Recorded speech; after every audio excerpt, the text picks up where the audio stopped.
Neighbours, everybody needs good neighbours with a little understanding. You can find the perfect blend. Neighbours should be there for one another. That's when good neighbours become good friends.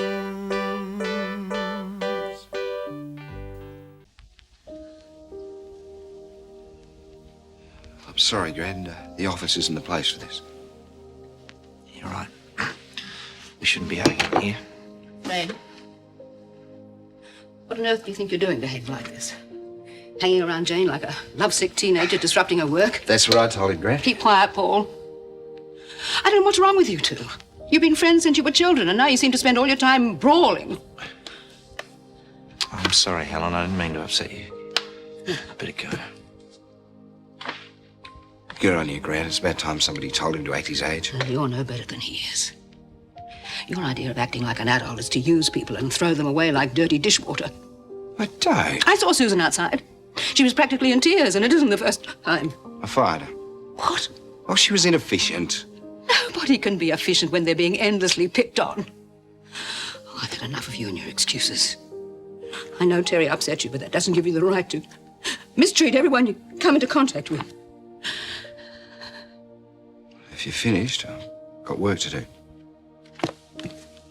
Then I suggest you get on with it.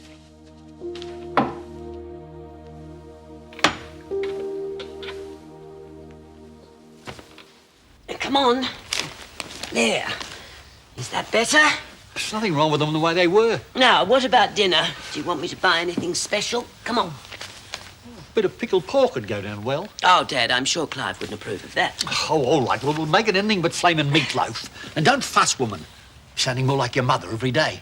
If we sound alike, it's because we both care about you. And I really think she should be told that you're not well. What'll be the point? It's bad enough you having kittens without her joining in. Mum, can you think of something for Lucy to do? She says she's bored playing in the backyard. Good, she can come inside and keep Dad amused. Charlene? His driving licence! Did you get it? Yes, first go, not bad, huh? Oh, that's terrific. I'll go and get Lucy and you can give us a lift to the park. I told her to go home. I mean, don't worry about her. She's going to some kid's party later anyway. Well, you can take me for a drive. I can't. Dad won't let me drive until we've had a serious talk about my future. Oh, one of those, eh? What a bore. Hey, can I hang around here for a while? I mean, the lecture isn't something I want to rush home for. Yeah, sure. It's pretty boring around here too at the moment, though. Granddad's still in a bad mood. Well, I reckon I can handle it. The eternal panacea and no prescription charge. Thanks, Clive. How are you feeling now? Better and worse. I can't believe that I behaved like that. I meant the things that I said, but the way I said them, it was inexcusable. A few home truths sometimes do the world of good. Not when the person telling them is out of control. I frightened myself. Think what you did to Shane and Paul. Helen, I'm not just saying this to try and make you feel better, but I think blowing up the way you did was extremely healthy. You've been through an awful lot lately. You were held prisoner by someone who was threatening your life, and you were completely powerless. The ordeal's over, but I'm sure your anger at what happened isn't. And the best way to get rid of that anger is to release it. But not on innocent bystanders. Shane and Paul were unlucky enough to irritate you at a time when you were looking for a reason to explode. I'd be very surprised if you caused them permanent psychological damage. Me too. Okay. Now, what else is bothering you? Am I so transparent? Yes. I'd like to tell you, Clive, but I can't. It's something I have to deal with myself. Well, you're not doing too well so far, are you? No. If I tell you, it's as a doctor, not as a friend. It's both. But either way, it's confidential. Well, I've told Madge and Jim some of this. I just didn't tell them the most important part. Well, you see, Scott, in my day, we didn't wait for our driving licenses. I just started Dad's car up and off I went, like the clappers. Now, Dad, I hope you're not getting overexcited. I'm sure it's not good for you. Oh, I could still put you over my knee if I wanted to, so don't go telling me what's good for me. Women, if it's not one thing, it's another. Well, look at you, sunshine. Do I look okay? Oh, you look great. Well, it's a lovely dress, dear, but don't you think overalls would be more appropriate? Come off it, Mum. You're the one always nagging me to wear dresses. I don't nag, I encourage you. Call it what you like. I really want to get this mechanic's job, and if I have to wear a nice dress to get it, well, that's what I'll wear. I reckon you'll make a bonzer mechanic. Well, I think I'll go for a little stroll. Oh, Dad, do you think that's wise? Don't fuss. Now, somebody's got to keep an eye on you. Perhaps I should take the day off work. Don't you dare. You going to work's the only chance I've got to get some peace.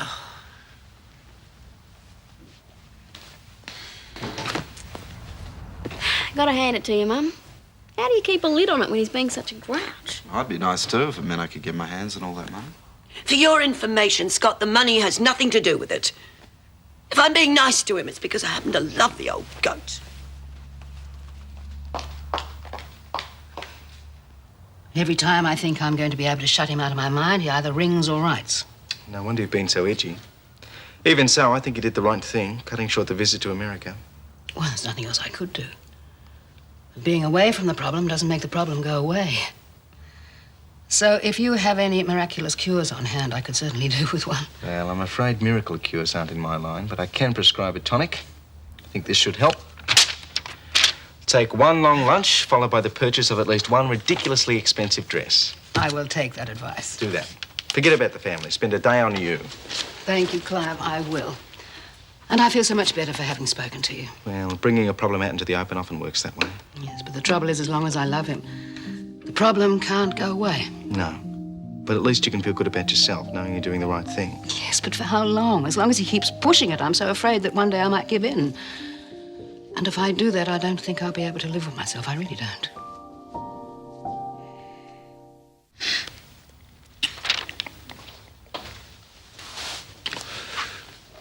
Give it any more thought to going back to school? Yes. And? Couldn't do it, Dad. It'd be humiliating being back there with those younger kids. But it'd be a small price to pay if it meant you could get into journalism, which is what you said you wanted to do. Well, I don't care. I'm not going back. Out of your mind? Yep. Okay.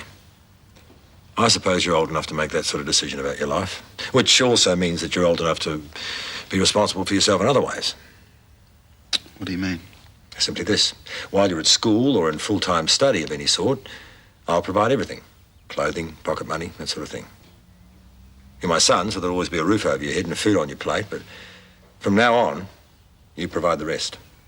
But I don't have any money. Then you'll have to get a job. Yeah, well, I was going to anyway. You haven't exactly been trying very hard. It's not my fault that the jobs I've been going for weren't any good. No. If you're going to be looking after yourself, you're going to have to get yourself something, aren't you? You'd like to see me blow it, wouldn't you? That's how you get your kicks, making me feel like I'm a failure. Scott. You're always comparing me to Paul and getting annoyed because I don't measure up. That is not true. Don't you think I know that Paul's his family's great success story? I mean, he can do anything he wants. It's always easy for him. Paul can do some things, you can do others. Paul wouldn't have the patience to put together that book about your grandmother. I bet he could if he wanted to. And you'd think he'd done it much better than I could, wouldn't you?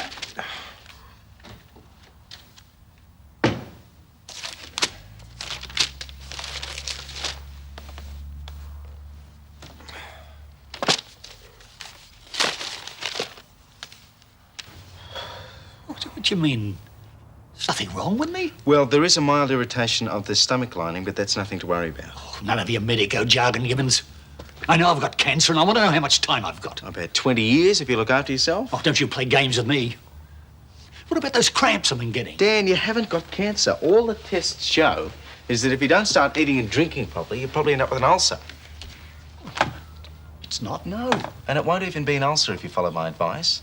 Slow down and stop worrying about the things that aren't worth the bother. If you do that, I can assure you, you'll be a serious contender for a telegram from the Queen. Oh, it's truthful turn up. I was sure I was going to cark it. I almost couldn't bring myself to come and see you. Lots of people feel that way. I'm just glad you had the sense to have everything checked out. Yes. Well, I had to, didn't I? Not just for me, but for Edna. I had to let her know what she was in for. About the only thing she needs to worry about is keeping you on the diet I'm going to work out. Give me a couple of hours, and then you can go home to Queensland any time you like. I've got some unfinished business to see to first. How'd you go? Same as all the other types. They won't say it, but the real reason they won't give me a go is because I'm a girl. Well, you can have my job. I'm fed up with it. As soon as we got back here, Shane left me to wash this thing. Now he's nicked off somewhere for the pub, I reckon. At least you're getting paid for it. Not for all those hours I do at the old people's home. Better than going to jail. Oh. to go, mate? No good. Yeah. I'm in the same boat. Did you have that talk with your dad? Yep. And I told him that there is no way I'm going back to school. He said I had to get a job because I wasn't going to get any more money out of him. Scott, take my job. The pay's lousy and the work's a killer, but if you want it, it's yours. Hi. Well, what happened to you? 15 screaming kids, 2 of them ate themselves sick, and I've just been cleaning up the mess. It's not funny. No, it's not that. I'm just thinking what a pack of whingers we are. We're moaning about being out of work, moaning about being in work. Sound just like our olds. Oh, speak for yourself. Well, we're adults now, whether we like it or not, I suppose. Right now, I just want to forget everything and go and have some fun. Yeah, I'm with you. Let's just take off somewhere. Now that I've got the wheels, we might as well make the most of it. Right, Yeah, you're on. you bet. Well, I can't go. Gotta stay here and finish washing this. Well, come on, you blokes. Give the girl a hand.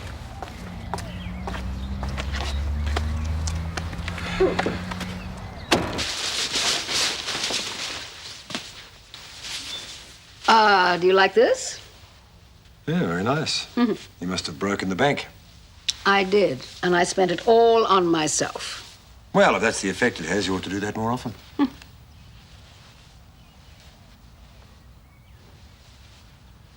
Of course, next time I'll have them send the bill to you. Sure. Oh, I'm sorry.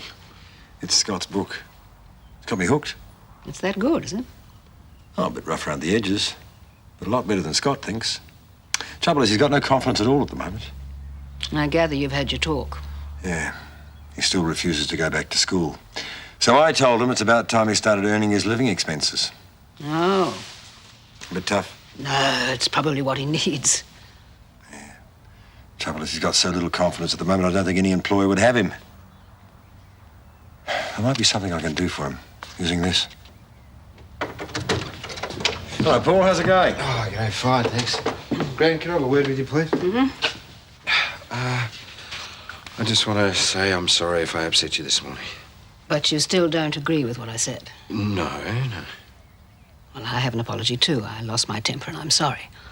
However, I still don't agree with the way you treat people. Gran, come off it. I'm trying to run a business. All right, have it your own way, but I think there's something you've forgotten. We had an agreement about Susan. Now, I was the one to hire her, and if necessary, I was the one to fire her. You.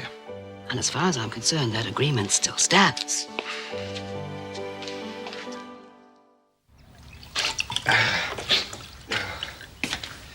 Greg shouldn't override me like that, Dad. I mean, not on something that's purely a business decision. He was just trying to show you that your feelings for Susan are far more than employer-employee.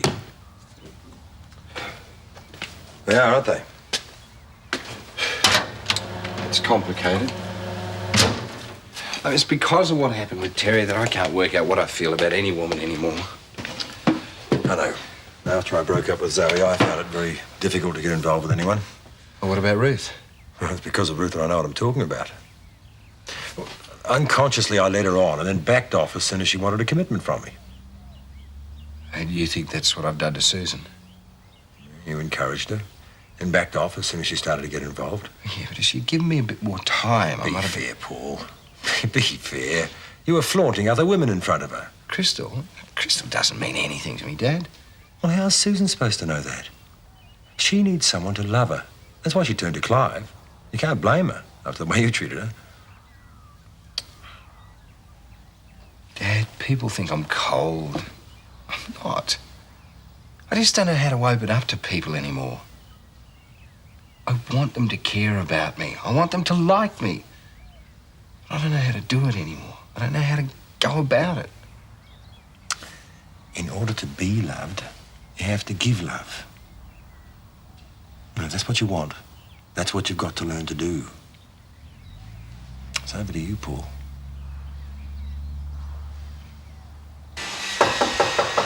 Come in. Is the doctor in or out? Off duty, and he'd prefer to stay that way. This is personal. What's the problem? Well, I copped a bit of a lecture. Copped a bit of a lecture from Helen this morning about the way that I've been behaving. I've been thinking about it all day, taking it out on poor old Kelly at work, and I think that Helen's probably right. Yeah, I heard something about that.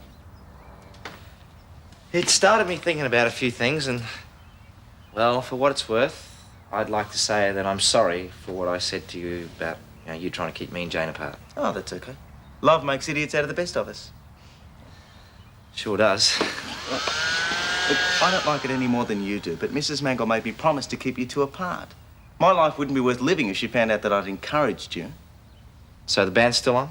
Sorry, but not for much longer. Look, to be honest, I think you'd stand a much better chance with Jane if you gave her some breathing space. I get the impression that she wants to avoid me. But if it's time that she wants, then, well, it's time that I have to give her. Hey, what do you know? Instant maturity. Yeah, well, it happens to all of us.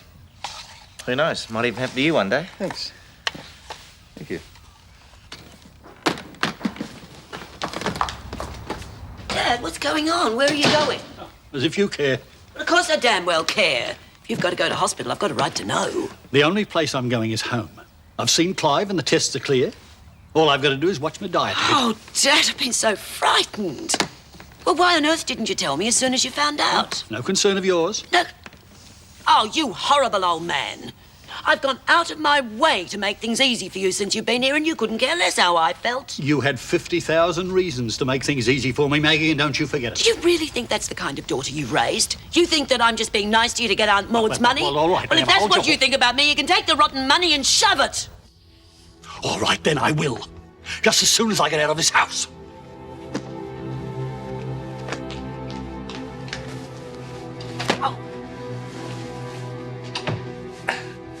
Honey Madge, do you realise what you've just thrown away?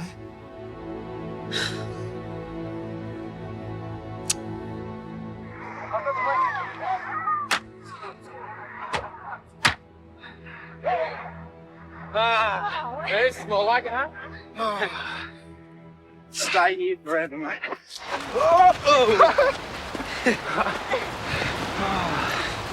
No one to hassle me about going to work, school, or being a responsible adult. Now, hang on.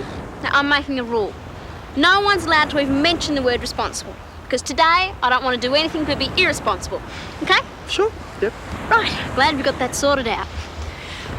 Gee, the water looks great. Hey, listen, why don't we all go for a swim? Looks a bit cold, doesn't it? Besides, you didn't bring your togs. Well, it's not that cold. Anyway, who needs them? What? Skinny dipping, you mate? Yeah, well, Charlene's all for a bit of irresponsibility. Yeah, I'll be in it. Oh, what's the matter? Are you two guys scared or something? Of course No not. way. No. What do you reckon? I will if you will. Yeah, sure. Okay. Well, you guys change behind those rocks over there, and we'll change behind the boat.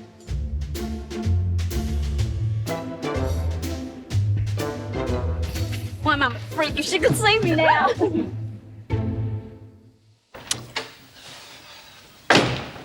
He's almost ready to go. Good. Sooner he's out of here, the better. You can't just let him go. Think of the money. I wish I'd never heard of the stupid money. It's caused nothing but trouble. You can still win him over. What about the house? We've kept a roof over our heads this far without his help, haven't we? We can go on doing it. What he does with Aunt Maud's money's his own business. I could use a hand with the case.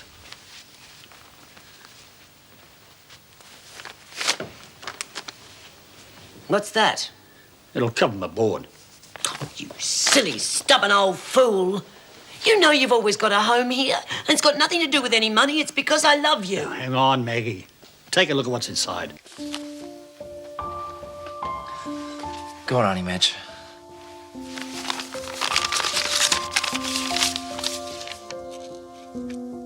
$50,000. Dad. I reckon your mother and me can afford to advance it to you until old Maud's money comes through. I was always going to give it to you. I thought you'd tweak to that. Oh, you're a rat bag, you know that. And I love you too, sweetheart. Oh. Hey, come on, guys, get a move on. Yeah, ready when you are. Let's go then.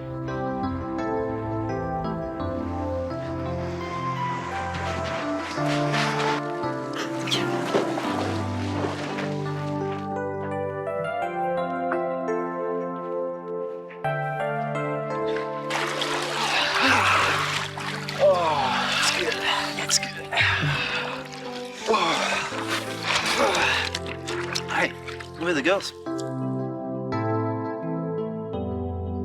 Hey, look!